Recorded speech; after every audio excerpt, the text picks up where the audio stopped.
КСДП-дагы тиреш эми ал партиядан чыккан президенттердин ортосунда дагы курчуй баштады. КСДП кече эле Илмиянов алды деген акча боюнча Сооронбай Жээнбеков жооп берсин деп жарыя кылды эле.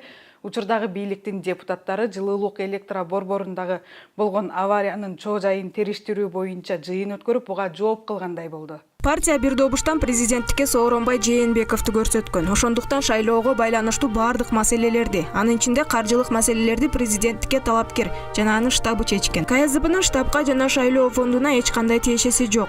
Партия акчаны алган эмес. Финансылык документтердин баары талапкердин штабы менен БШКда болгон. Ошондуктан КСДП бардык суроолор боюнча мурунку президенттикке талапкер Сооронбай Жээнбеков менен анын штабына же БШКга кайрылууну сунуш кылат.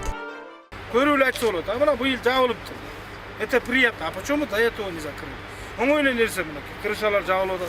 Жылуулук электро борборундагы авария Атамбаев өлкөнү башкарып турган учурда болуп, жана бул жерде кылмыш иши катталды деп ага тиешелүүлөр азыр абакта отурушат. Жана ошондой эле бул кылмыш ишине Атамбаевдин дагы түздөн түз тиешеси бар, буга жоопко тартылыш керек деген пикирлер айтылып, далилдери так көрүнүп турса дагы прокуратура буга кылмыш ишин козгоодон коркоктук кылууда, дейт депутат Исхак Масалиев. Кылмыштын белгилери бар.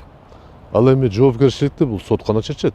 Бирок иш аракеттерин карап туруп баа бергенге прокуратуранын толук эле мүмкүнчүлүгү бар.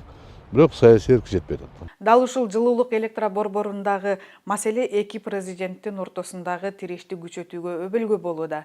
Мындай көрүнүш мурдагы деле практикада болуп келген. А бирок учурдагы тиреш боюнча эл өкүлдөрү төмөнкүлөрдү айтышты. Бул экөө личностный өздөрүнүн личностный мамилесини бул мамлекетке таасир этип турган саясатка аралаштырууунун кажети жок. Себеби дегенде бул эч кандай таасир этпеш керек да, экөөнүн мамилеси саясатта же мамлекеттин келечегине таасир этпеш керек.